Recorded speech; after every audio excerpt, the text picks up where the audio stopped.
I happened to find a very interesting interview of Dr. Arikana Chiombori. Very interesting person, very strong woman. She's a medical doctor, an activist. She's a public speaker, a doctor, an educator, a diplomat. She also is the former permanent representative of the African Union to the United States. Very intelligent woman, excellent thinking. The type of woman to the caliber of Madame Naledi Pandor, Dr. Naledi Pandor. In fact, she was expelled from the African Union, expelled from her position because she spoke too many truths that they didn't like very much.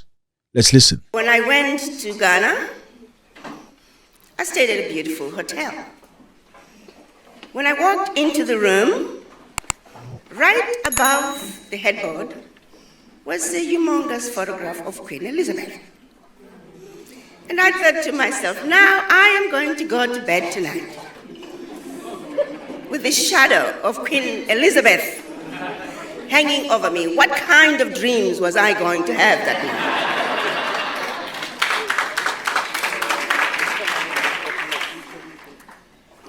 I nicely found time. I called my VP and I said, could you help me take this photograph down? We shall put it back tomorrow morning. Because tonight I intend to have good dreams. Why is it that in 2024, we still have the photograph of Queen Elizabeth hanging over the walls of hotels in Ghana, and not a single photograph of a king or a chief from Ghana?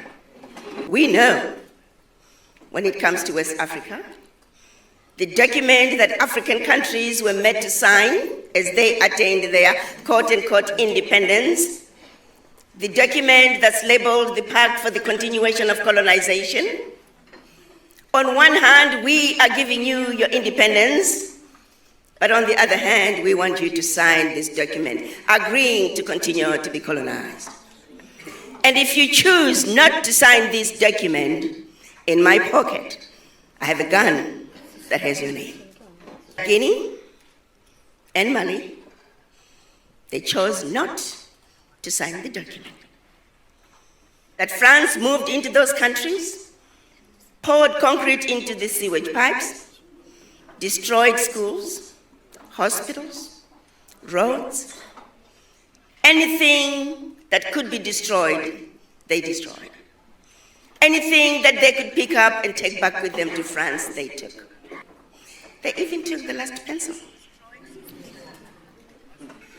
This was done as a way of letting the other African countries know that should you refuse to sign this document, this was the fate that awaited you. You have to give up 85% at that time of your bank reserves, deposit them with France. Those funds, once gone, they're not coming back. All your minerals discovered and yet to be discovered belong to France. And French companies had the first right of refusal. Your language of instruction shall be French. Your military can only be equipped by France. Your military can only be trained by France. You must give up control of your finances. You must give up control of your natural resources. You must give up control of your military. Now, if you stay away from those, you are free to run your country as you wish. What kind of a country are you running? What kind of a leader are you? To this day, those African countries are still required to deposit their bank reserves with France. Now, the numbers have gone down some. They're down to the 50, 55, 60. But by and large, with the exception of Burkina Faso, Niger, and Mali that said, France, pack your bags and go home. The rest of the African countries are still subjected and held to the Pact for the Continuation of Colonization. But our leaders, for various reasons, and we know those who have tried to pull away, they've either been assassinated or exiled. So the realities are there, that if African leaders try to push back, there's some serious consequences. In spite of all that, there are some other issues that they also could deal with. We know the NGOs are nothing but wolf in sheep's clothing as they come into our countries. A lot of embassies as well. We have a few nice embassies. But we have many countries that are also just here to make sure that they continue to destabilize the countries. They make sure that the elections are forever interrupted. Why is it that we are all fully aware that the loans that are being given to African countries, the loans that have been given to African countries for centuries, are frivolous loans that have been paid 1,000,000 times over? Why is it that our ministers of finance every year, twice a year, they go to the World Bank? They know what's going on, but they say nothing. What is keeping us as Africans from coming together and speaking with one voice and letting the World Bank know and the IMF that we have paid for these loans a gazillion times over? We aren't paying for them no more. What are we afraid of? Why can't we just say it like it is? It is damn wrong. And it cannot continue. But we're afraid. You see, they defeated us where it matters the most. That even things that we have the ability to change, we are afraid of changing them.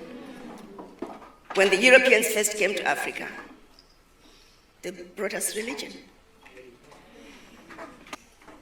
And then we went to church. And they taught us about a human being called Jesus Christ. And they talked about the angels, and they talked about who are in heaven, a place we all want to go to. They're beautiful, they're angelic, they're desirable. And oh, by the way, they're white. And oh, by the way, we are white, like the angels. But remember, in school, they told us this was white. But never mind how we look. We may look rather pinkish, but don't disregard that. We are white believers. Then they turned around and said there's something called hell. And there's a devil there. Ugly, undesirable, does all the horrible things, and that creature is black. And oh, by the way, you too are black. Never mind this black color that we told you in school. A blatant lie was told to us, and we have never stood up to say that's a damn lie. I'm not black. They're not white. You look like the devil because we told you so. We look like the angels because we told you so. So it is when a little 5-year-old black boy is given 2 sets of dolls, black dolls and white dolls. And he's asked which one is mean, he points at the black one. He's asked which one is ugly, he points at the black one. He's asked which one is nice, he points at the white one. Which one is beautiful, he points at the white one. And then when asked which one is more like you, he sheepishly points at the black one. The 5-year-old boy is defeated before his life even begins. Somehow, there are subliminal messages that this boy just knows it. Think about it. So that same little boy who grew up to be the Minister of Education, he's not going to like anything to do with him. So yes, European history is what weighs out. African history? No. You, African educators, you don't read your own work in order to be tenured. Many professors, to be tenured, they gotta write 10, 20, 30, 40 papers. And those papers can only be reviewed in Europe, in the United States, by credible universities. So I said to the professors, you don't trust each other? You are not credible? If you can't trust each other, why should we parents trust you with our children? to be tenured in universities in Africa, your work has to be reviewed outside Africa. What's wrong with having universities in North Africa send their work to Southern Africa? Universities in West Africa send their work to East Africa. But no, black professors are going to be reviewing it. It's not acceptable. They won't have the same weight. Stupidity has got to come to an end. It is filtering through to everything that we are doing. I am telling you, my brothers and sisters, we are the laughing stock of the world. The current US ambassador to the United Nations, and I'm going to call her out, she was fired by President Trump when I was going to Washington. She used to come to my office, and she would say, Ambassador, talk to the ambassadors. They need to speak up. When she was the former Assistant Secretary of State for African Affairs, she said, Ambassador, I'll be sitting on this side with the American side, and there'll be the Africans over there. She said, if they could just say some obvious things that would help her come back and make decisions and recommend certain changes. But the Africans don't speak. Tell these ambassadors to speak up. Why are we afraid? Because we were defeated where it matters the most, the mind. So no matter how hard we try to change our Africa, until we heal from the legacy of colonization, nothing we try to do is going to succeed. If we don't heal from the legacy of colonization, we will continue to be used as instruments of our own self-destruction. I challenged ECOWAS when they were trying to mobilize the military to go and fight Burkina Faso, Mali, and Niger. Oh, we can have a coup. I said, help me understand something. France has had coups against these nations for centuries. When France is forcing these countries to deposit their bank reserves with France, that's a coup. President Tinubu, what have you done about this coup? You are sitting on the big boy chair now. Talk to me. What are you going to do about this coup? When France is making sure that all natural resources for these countries belong to France, that's a coup. What are you going to do about it, ECOWAS? But somehow, we don't see them as coups because it's the white men doing it. If a black man was doing the same thing to another black man, oh, you know, they'll call them out in a heartbeat. We have a serious problem as Africans. We don't even realize how sick we are with this disease. We are not just sick at home. We are not just sick in the doctor's waiting room. We are not just sick in the general ward in the hospital. We are in the intensive care. As a doctor, I cannot help you unless you come to me with your complaints. At least recognize that you're sick. But most of the time, we don't even realize that we are sick.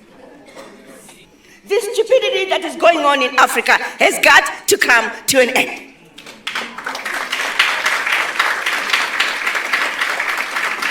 And you can't expect those who put us in positions of servitude to get us out. It's not going to happen. When is the African going to wake up? The African is stupid in Africa. The African is stupid in America. The African is stupid in South America. The African is stupid in the Caribbean. Wherever you see us as black people, we do some of the most stupid things.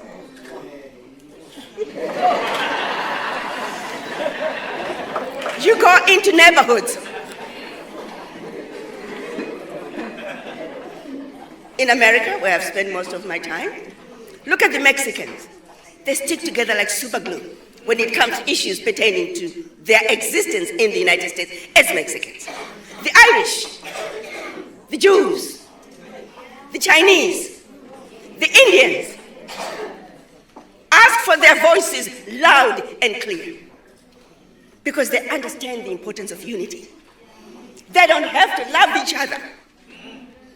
But they understand when it comes to issues pertaining to their sheer existence, they must stick together like super glue. But when you ask for the voices of black people, we scatter like mice. We don't believe in each other. I was in Dallas and one Zimbabwean, I was asking, are there a lot of Zimbabweans who are you? No, I don't talk to Zimbabweans. I'm the only black person in my neighborhood, and she was so proud of it.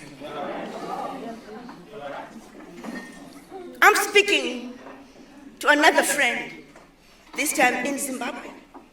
She was so proud that her son cannot speak Shona, and that the son speaks English like a British.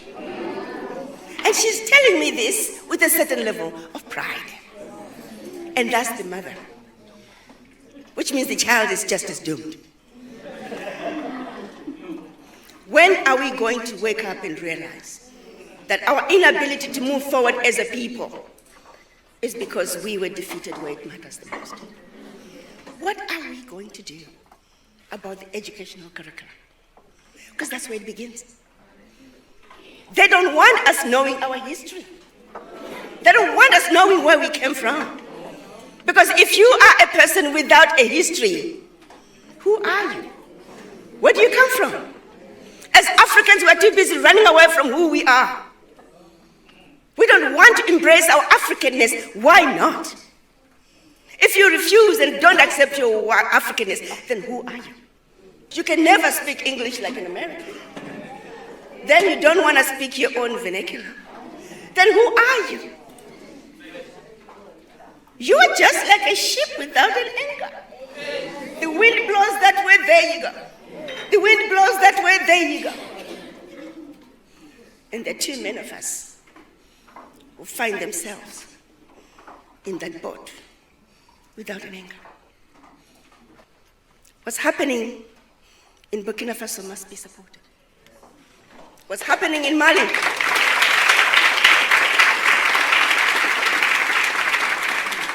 must be supported. What's happening in Niger must be supported. If you care the least bit about our future, how else are we going to get France out of Africa? How else are we going to get Britain, Germany, all those former colonizers? They're now in as multinationals, siphoning billions out of Africa, using safe havens to hide their returns. We know they're here. They are now wolf in sheep's clothing. If you look at the move that Niger made, by simply saying, France, you can no longer buy our uranium for 80 cents a kilo, when we know very well you're selling it for 200 euros per kilo. Niger was realizing about 1 billion out of the sales of its uranium a year, while France was realizing close to 300 billion. That one move alone, when Niger said, if you want our uranium, 200 euros a kilo, please. Immediately, 300 billion, 1 million. It's not going to take much to change Africa. We got what it takes. If there's one thing we're very fortunate of, we are endowed with everything the rest of the world needs. We don't need the world. The world needs Africa.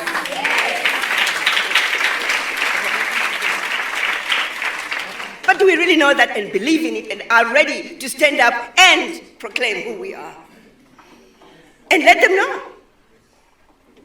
But I've sat in meetings where I've seen ministers, America, can you help us with this?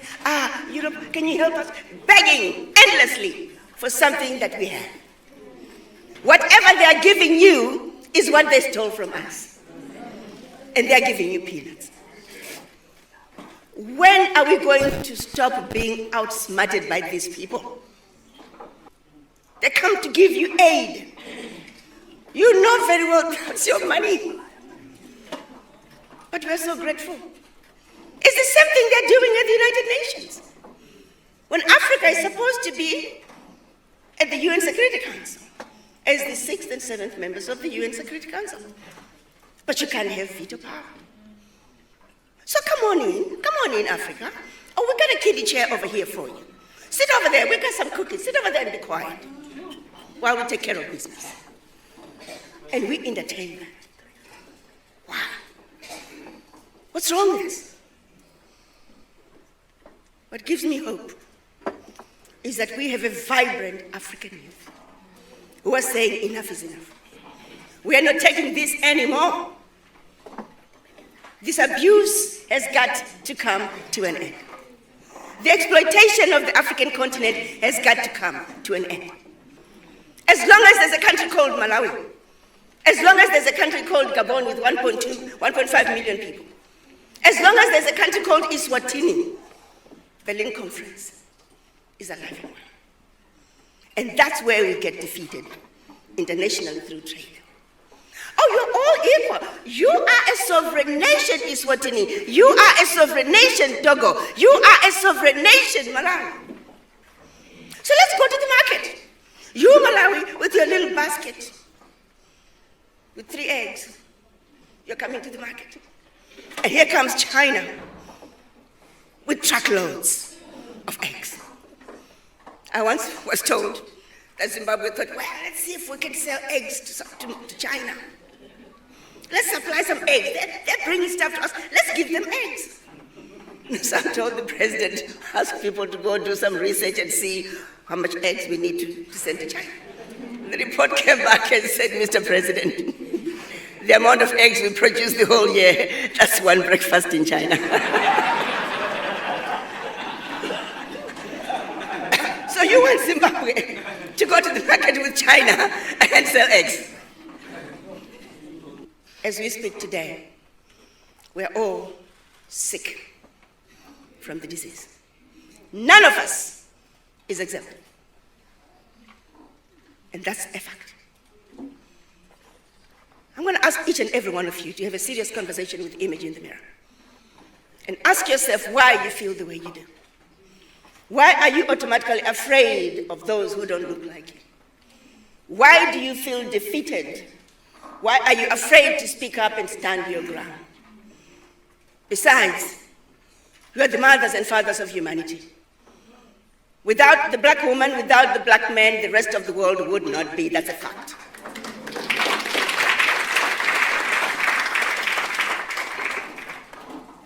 We civilized the world. They came to Africa and stole everything that they never had. Came back with what they stole from us and made us believe that they gave it to us.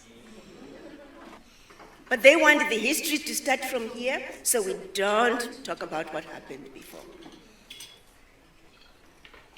My brothers and sisters, we are inheritors of an amazing continent.